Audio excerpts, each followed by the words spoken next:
Jake Holloway had never wanted to be important. He was 34 years old, slightly overweight.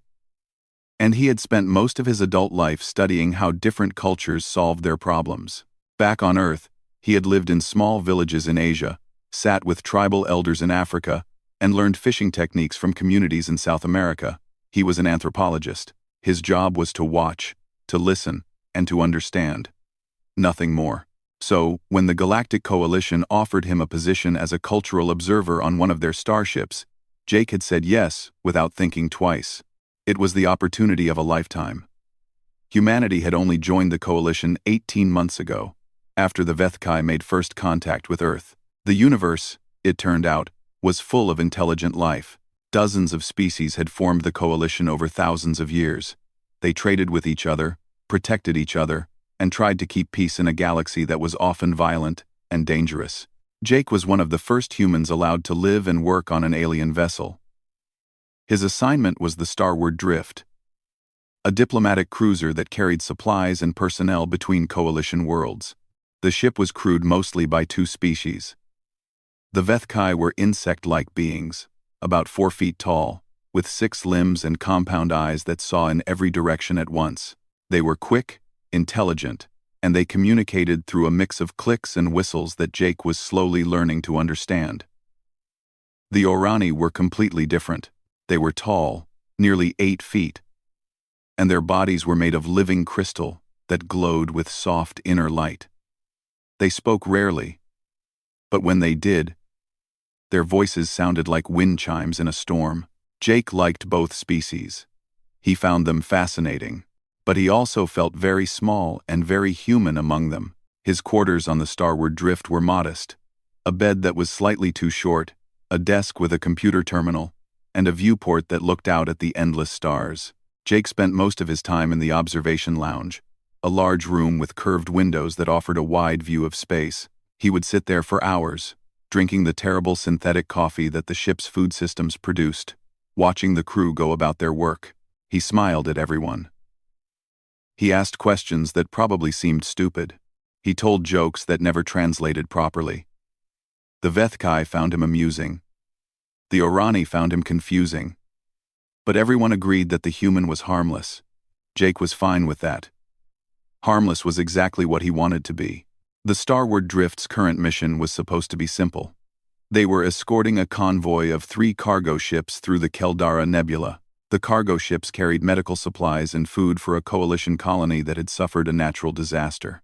It was a mercy mission, the kind of work that diplomats loved because it made everyone look good. But the Keldara Nebula was dangerous. It sat at the edge of space claimed by the Drethari Dominion, and the Drethari did not believe in mercy. Jake had read everything he could find about the Drethari before the mission began. They were a reptilian species, cold-blooded in more ways than one. Their society was built on conquest. Over the past 300 years, they had invaded and subjugated 12 different species. They did not negotiate. They did not compromise. They took what they wanted, and they destroyed anyone who tried to stop them. The Coalition had been at war with the Drethari twice. Both times, the fighting had ended in stalemate. Neither side could defeat the other. So they had settled into an uneasy Cold War. The Drethari controlled their territory. The Coalition controlled theirs, and the Keldara Nebula sat right in the middle, claimed by both and owned by neither. Commander Velthrix, the Vethkai officer in charge of the Starward Drift, had assured Jake that the mission was low risk. The convoy would pass through the nebula quickly. They would stay away from Drethari patrol routes. There was no reason for conflict. Jake had nodded and smiled and gone back to his observation lounge. But he could not shake the feeling that something was wrong. It started as a small thing. On the 3rd day of the journey, Jake noticed that the Orani crew members had stopped glowing. Their crystal bodies, normally bright with inner light, had gone dim and gray. When Jake asked one of them about it, the Orani had simply said, "We feel shadow ahead." Jake did not know what that meant, but it made him nervous. On the 4th day, the Vethkai became restless. They moved faster through the corridors.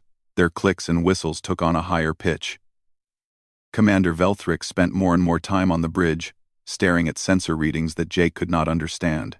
On the 5th day, Jake sat alone in the observation lounge and watched the nebula through the viewport.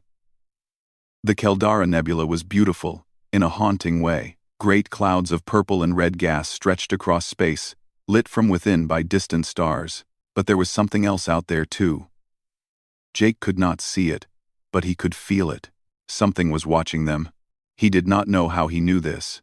It was not a logical thought. It was a feeling. Deep in his gut. The same feeling his ancestors must have felt when they heard a predator moving in the darkness outside their caves. Jake was not a soldier. He had no training in combat or tactics. But he was human. And humans had survived for 200,000 years by trusting their instincts. His instincts told him that danger was close. Jake stayed at the viewport for a long time that night. He did not move. He did not look away. He simply watched the nebula and waited. Far away, hidden in the gas clouds, a Drathari scout ship recorded his image and sent it back to the fleet. The report was simple. 1 human aboard the target vessel. Species designation recently added to coalition membership. Threat level unknown. High Warlord Keseth received the report in his command chamber aboard the Crimson Mandate. He studied the image of the human standing at the viewport. The creature was soft. It had no claws, no armor, no natural weapons of any kind. It should have been beneath his notice. But something about the human's eyes made Keseth pause. The human was not afraid. The human was watching. Keseth had conquered worlds. He had crushed armies and broken the will of entire species. But as he looked at that image, he felt a strange coldness in his chest. He told himself it was nothing. He was wrong. The attack came on the 6th day, just as the convoy reached the heart of the nebula. Jake was in the observation lounge when the alarms began. Red lights flashed across the ceiling. A voice spoke in 3 languages, warning all personnel to move to secure positions. Through the viewport, Jake saw something that made his blood turn cold. Ships were appearing out of the nebula clouds. They were dark and angular, built for war, and they were everywhere. Jake counted 4, then 8, then 12. They surrounded the convoy like wolves, circling wounded prey. Drathari warships. The door to the observation lounge opened, and a young Vethkai crew member rushed in. Her name was Kira, and she had been assigned to help Jake during his time on the ship. Her compound eyes were wide with fear. "You must come with me," she said, her voice clicking rapidly. "Commander Velthrix has ordered all non-essential personnel to the interior compartments. It is safer there." Jake nodded and followed her. But as they moved through the corridors, he looked back over his shoulder at the viewport. The Drathari ships hung in the void. Silent and patient, they were waiting for something. Kira led Jake to a small compartment near the center of the ship. It had thick walls and a heavy door, designed to protect passengers during emergencies. But it also had a small window that looked out at an auxiliary screen. And through that screen, Jake could see what was happening on the bridge. Commander Velthrix stood at the center of the bridge, her 6 limbs moving rapidly across control panels. Around her, the crew worked in tense silence. The Orani had gone completely dark, their crystal bodies absorbing light instead of giving it. The Vethkai moved with the quick, nervous energy of insects facing a much larger predator. On the main screen, Jake could see the enemy flagship. The Crimson Mandate was massive, easily 3 times the size of the Starward Drift. Its hull was covered with weapons, and its bow was shaped like the head of some great beast. Jake had never seen anything so obviously designed to inspire fear. The screen flickered, and a face appeared. Jake recognized it from his research files. High Warlord Keseth, commander of the Drathari forces in this sector. He was old for his species, with gray scales and ceremonial scars that ran across his snout and down his neck. Each scar represented a conquest, a world brought under Dominion control.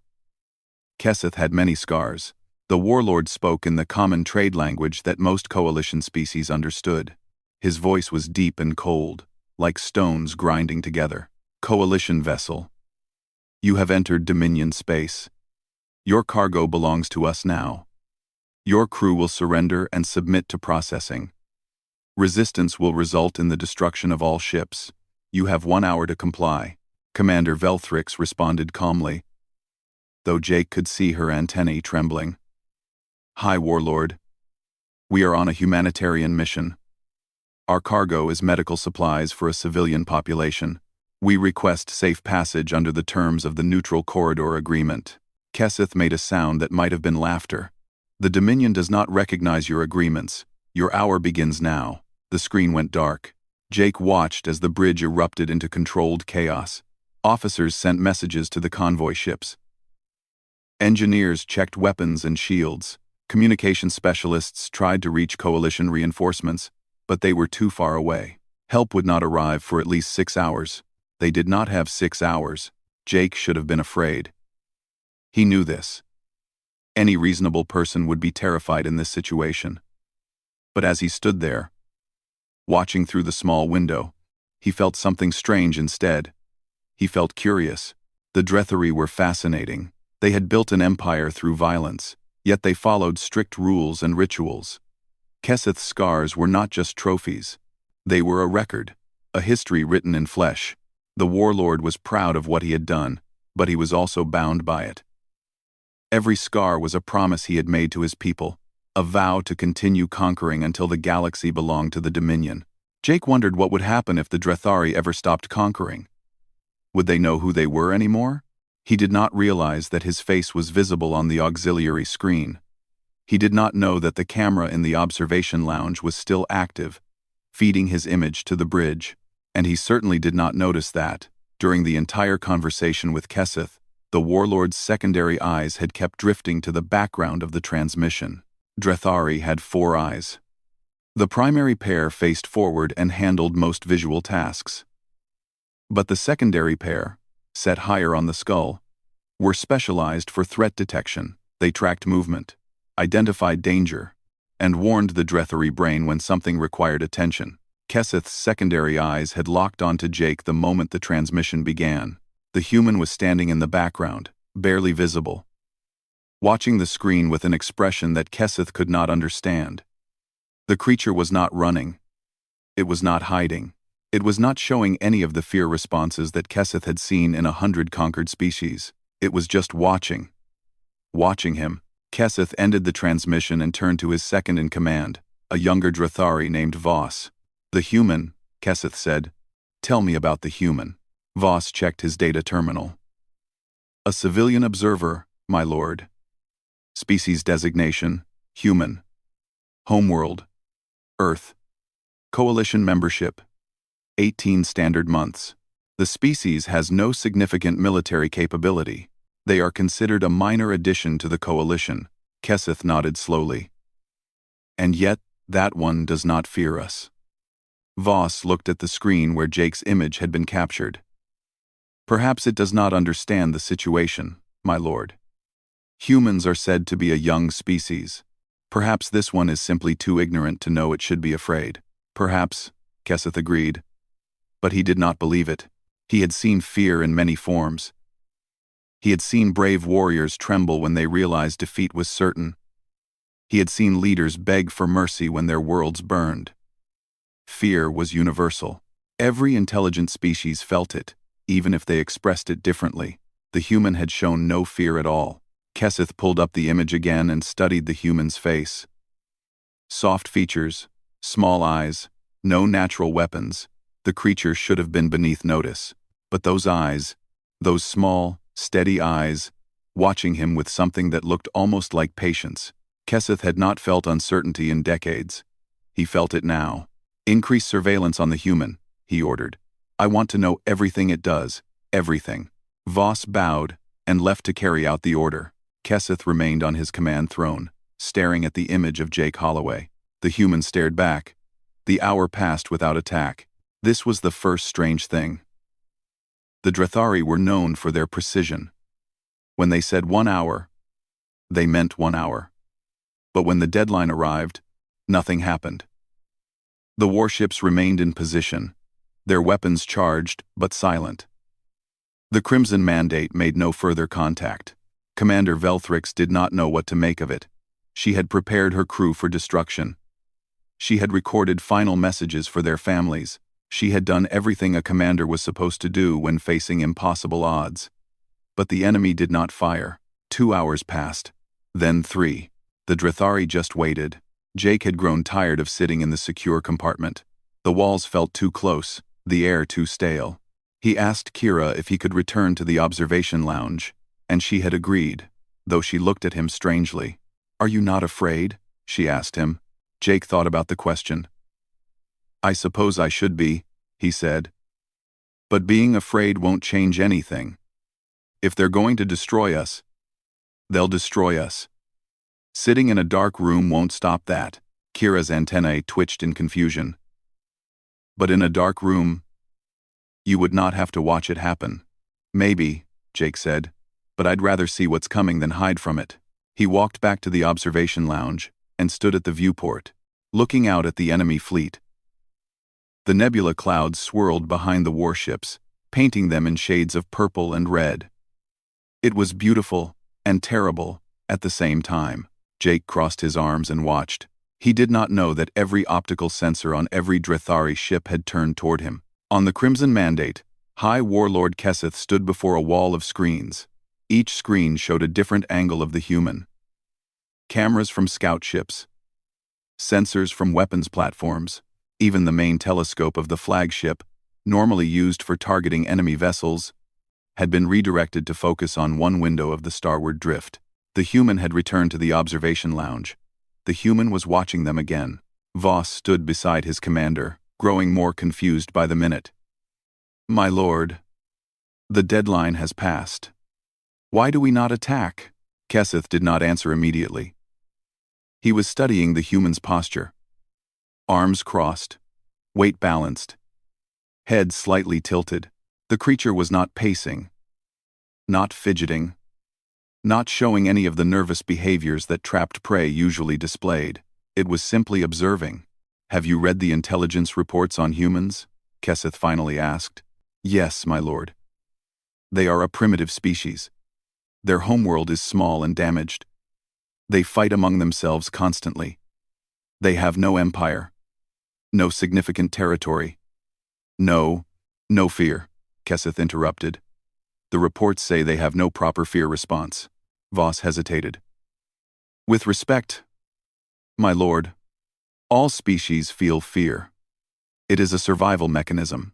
"Yes," Keseth agreed, "but humans feel it differently. Do you know what our observers found when they studied human history?" End quote. Voss shook his head. Keseth pulled up a series of images on his personal screen. They were old, taken from probes that the Dominion had sent to Earth long before humanity discovered space travel. "They fight wars against each other that kill millions," Keseth said. "They build weapons that can destroy their entire world. They poison their own air and water. By every measure, they should have destroyed themselves long ago." The images showed cities in ruins, mushroom clouds rising over landscapes, soldiers marching through mud and blood. "But they did not destroy themselves," Keseth continued. "Every time they came close to extinction, they survived. They rebuilt, they adapted, they learned." Voss studied the images. "They seem unstable." "They are," Keseth said. "But that is not what concerns me. Look at this." He brought up a final image. It showed a group of humans standing on a beach, staring at the ocean. Behind them, a massive wave was approaching. A tsunami, the reports called it. The wave was tall enough to destroy everything in its path, but the humans were not running. They were watching. "This image was captured moments before impact," Keseth said. "The humans knew the wave would kill them. They could not escape. So instead of panicking, they turned to face it. They wanted to see the thing that would destroy them." Voss felt a chill run down his spine. "That is madness." "Is it?" Keseth looked back at the screen showing Jake Holloway. "Or is it something else? Something we do not understand?" Keseth. The truth was that Keseth had seen many species face destruction. He had watched planets burn and populations break. In his long career, He had learned to recognize the moment when an enemy gave up. It was always the same. The shoulders dropped. The eyes turned away. The spirit died before the body. Humans did not do this. According to every report, every observation, every piece of intelligence the Dominion had gathered, humans faced death the same way they faced everything else. With curiosity. With defiance. With a strange, terrible patience that seemed to say, "I see you. I know what you are. And I am not afraid." Jake Holloway stood at that viewport with the same expression. He was watching the Drethari fleet the way a scientist might watch an experiment. He was not begging for mercy. He was not praying to his gods. He was simply waiting to see what would happen next. Keseth had conquered 12 species. He had broken the will of billions. But standing on his bridge, watching that single human watch him back, he felt something he had not felt in decades: doubt. What if the humans were not weak at all? What if their softness, their lack of natural weapons, their constant fighting among themselves, was not a weakness, but a mask? What if the species that should have destroyed itself 100 times over had survived because it was something the galaxy had never seen before? A species that could not be broken. A species that would rather watch its own death than look away from it. A species that might, someday, watch the entire Dominion fall. "My lord," Voss said carefully. "Your orders?" Keseth was silent for a long moment. Then he made a decision that would change the course of galactic history. "Open a channel to the Coalition vessel," he said. "I wish to speak with them again. Shall I demand their surrender?" Keseth looked at the image of Jake Holloway one last time. The human had not moved. The human was still watching. "No," Keseth said quietly. "I wish to negotiate." Voss stared at his commander in shock, but Keseth had already turned away, walking toward the communication center with heavy steps. The doubt in his chest had grown into something larger, something that felt almost like fear. The message came without warning, and it shocked everyone on the starward drift. Commander Velthrix was reviewing defensive positions when her communications officer, a young Vethkai named Dren, made a sound of pure confusion. His antennae stood straight up, quivering with disbelief. "Commander," he said, "the Crimson Mandate is hailing us. They are requesting dialogue." Quote. Velthrix turned sharply. "Dialogue? Not surrender?" "No, Commander. High Warlord Keseth wishes to speak with us. He says..." Dren paused, reading the message twice to make sure he understood. "He says the Dominion is prepared to withdraw." Silence fell over the bridge. Every crew member stopped what they were doing. The Orani, who had been dark for hours, began to glow faintly with confused light. The Vethkai exchanged rapid clicks that translated roughly as "impossible" and "what is happening?" Velthrix steadied herself. She had commanded vessels for 30 years. She had faced pirates, natural disasters, and political crises. But she had never faced anything like this. "Put him through," she ordered. The main screen flickered, and High Warlord Keseth appeared once again. But something had changed. The confidence that had radiated from him before was gone. His scales had shifted to a duller color, a sign of stress in Drethari physiology. His primary eyes still stared straight ahead, but his secondary eyes moved constantly, scanning the background of the transmission. "Commander," Keseth said. His voice was quieter now, almost careful. "We have reconsidered our position."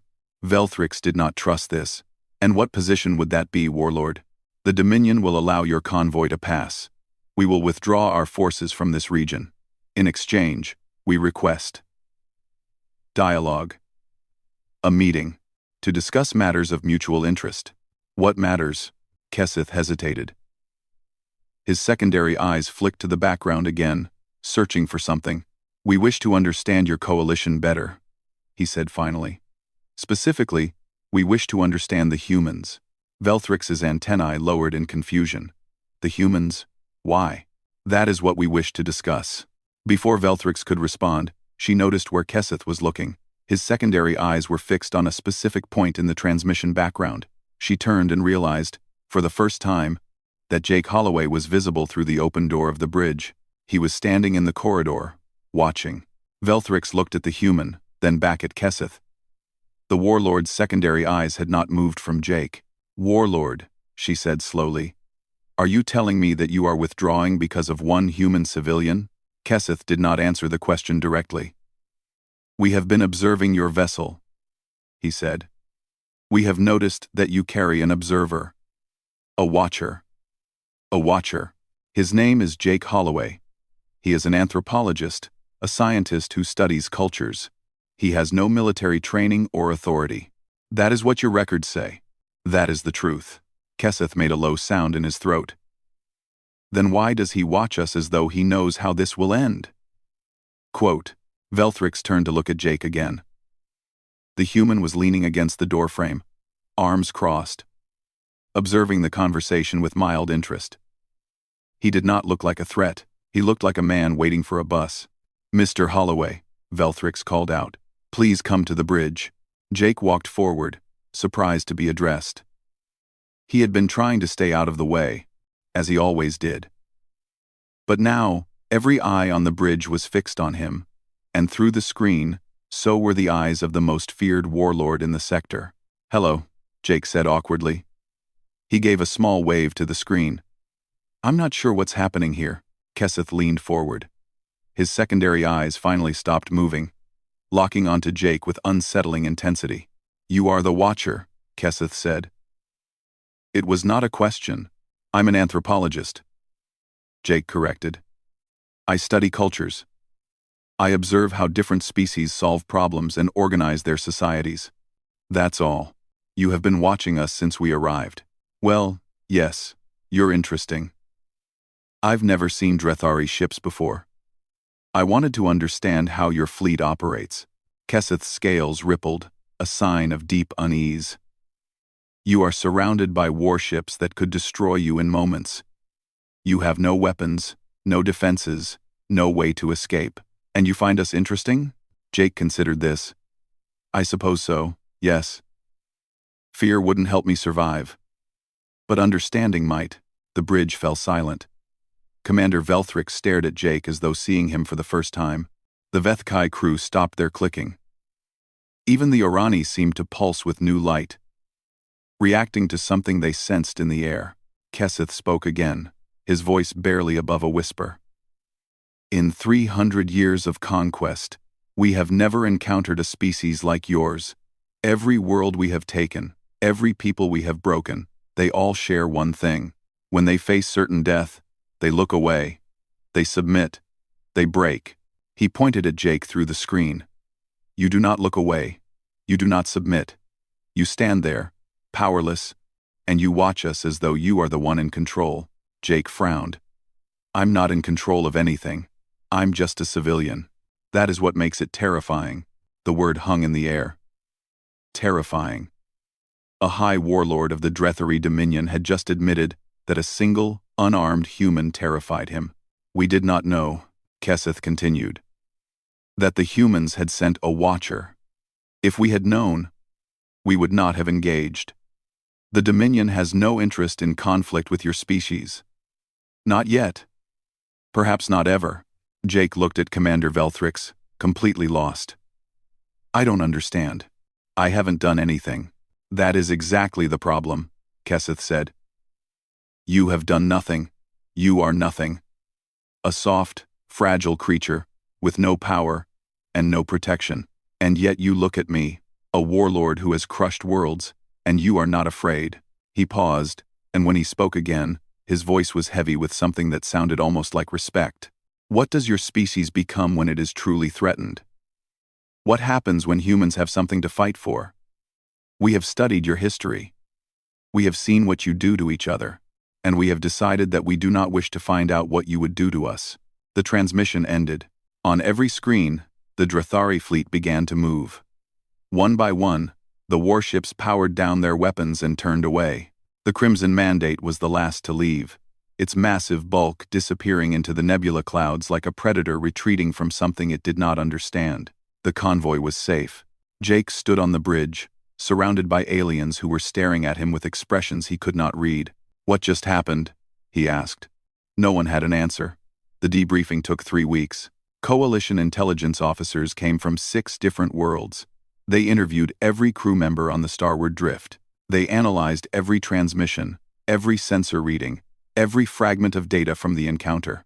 They brought in xenopsychologists who specialized in Drathari behavior, and military analysts who had studied Dominion tactics for decades. None of them could explain what had happened. Jake Holloway sat through interview after interview, answering the same questions over and over. No, he had not been trained for this mission. No, he did not have secret orders from Earth. No, he was not a spy or a soldier or a government agent. He was exactly what his file said he was: an anthropologist who liked to watch and learn. The breakthrough came from an unexpected source. A Drathari defector arrived at a coalition outpost, requesting asylum. His name was Torek, and he had served as a communications officer on the Crimson Mandate during the encounter. He had witnessed everything, and he was willing to talk. The coalition brought him to a secure facility and began the long process of debriefing. Jake was allowed to observe, separated from Torek by a one-way window. Torek was younger than Keseth, with smoother scales and fewer scars. He spoke in a low, careful voice, choosing his words with obvious effort. "You must understand," he said to the intelligence officers. "The Dominion has been watching humanity for a very long time. Long before your species discovered space travel. Long before you knew we existed." The officers exchanged glances. "How long? 200 of your Earth years. Perhaps longer." This was news to everyone in the room. Humanity had only learned of alien life 18 months ago. The idea that they had been studied for centuries was unsettling. "We sent probes to your world," Torek continued. "We observed your history, your wars, your civilizations rising and falling. We cataloged everything." "Why didn't you make contact?" one officer asked. "Because we were afraid." The word landed like a stone dropped into still water. The most aggressive species in the galaxy. Afraid of humans, Torek explained. The Drathari had conquered 12 species, each one chosen carefully. They targeted civilizations that were stable, predictable, and prone to surrender when faced with overwhelming force. The Drathari did not like surprises. They did not like variables they could not control. Humanity was nothing but surprises. "Your species fights wars that kill millions of your own kind," Torek said. "You build weapons that could destroy your entire planet. You poison your own environment, damage your own health, and yet you continue to grow. You are the most self-destructive, intelligent species we have ever encountered." He paused, his secondary eyes moving in a pattern that suggested discomfort. "And yet you survive. Every time you should have died, you survived. Your species has faced extinction many times, and each time, you came back stronger. That is not normal. That is not how civilizations work." The intelligence officers were taking rapid notes. Jake watched through the window, feeling strange hearing his own species described this way. "But that is not what frightened the High Warlord," Torek continued. "What frightened him was the way your species faces death." He described the Drathari observations, the images of humans watching tsunamis, soldiers advancing into impossible odds, explorers venturing into unknown territories that killed them more often than not, humans who stood on the edges of volcanoes, who dove into the deepest oceans, who launched themselves into space in fragile metal containers, always watching, always curious. "Every species we have conquered showed the same pattern," Torek said. "When they faced certain death, they looked away. They closed their eyes. They submitted. This is natural. This is survival instinct. But humans do not do this."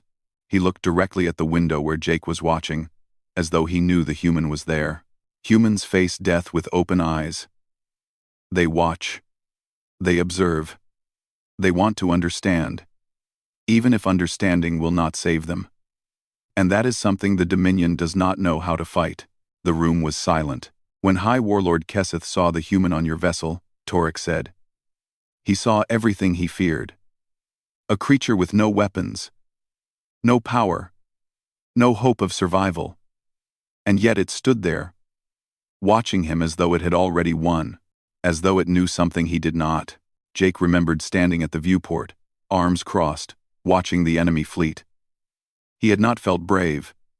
He had not felt defiant. He had simply been curious. "The High Warlord has conquered worlds," Torek said. "He has broken armies. But he has never faced an enemy that could not be broken." And when he looked at that human, he saw the possibility of something terrible. A species that would never stop. A species that would watch the Dominion fall the same way it watches everything else. With patience. With curiosity. Without fear. He lowered his head. That is why he withdrew. Not because he was defeated, but because he was not certain he could win. And against a species like humanity, uncertainty is already defeat. The debriefing ended shortly after. The intelligence officers thanked Torek and began processing his asylum request. The coalition would have much to discuss in the coming months. Jake was released from observation and sent back to Earth on a fast transport. He arrived home 3 months after leaving, exhausted and confused, and still not entirely sure what had happened. The story spread, of course. It was impossible to keep something like this quiet. Within a year, Jake Holloway was famous across the coalition. He gave interviews. He wrote papers. He was invited to speak at universities on dozens of worlds. He never felt comfortable with the attention. He had not done anything heroic. He had just been himself. But perhaps that was the point. The Drethari Dominion did not attack any coalition vessels for the next 5 years. When they finally agreed to peace negotiations, their first request was simple. They wanted to understand humans better. They wanted to know what made the species tick. The coalition sent anthropologists to help with the discussions. Jake was among them. At the first meeting, he found himself face to face with High Warlord Keseth. The old Drethari looked tired, his scales grayer than before. "I have thought about you often," Keseth said, the human at the window. "I've thought about you too," Jake admitted. "Do you understand now?" "What you did?" Jake shook his head. "I didn't do anything. I just watched." Keseth made a low sound that might have been laughter. "That," he said, "is exactly what I mean." The negotiations continued. The Dominion and the Coalition moved toward peace. And somewhere in the archives of the Crimson Mandate, a single image remained. A human standing at a viewport, arms crossed, watching. The caption beneath it, translated from Drethari, read simply, "He knew. He always knew." Jake never did figure out what they thought he knew. He was, after all, only a spectator. But sometimes, watching is enough.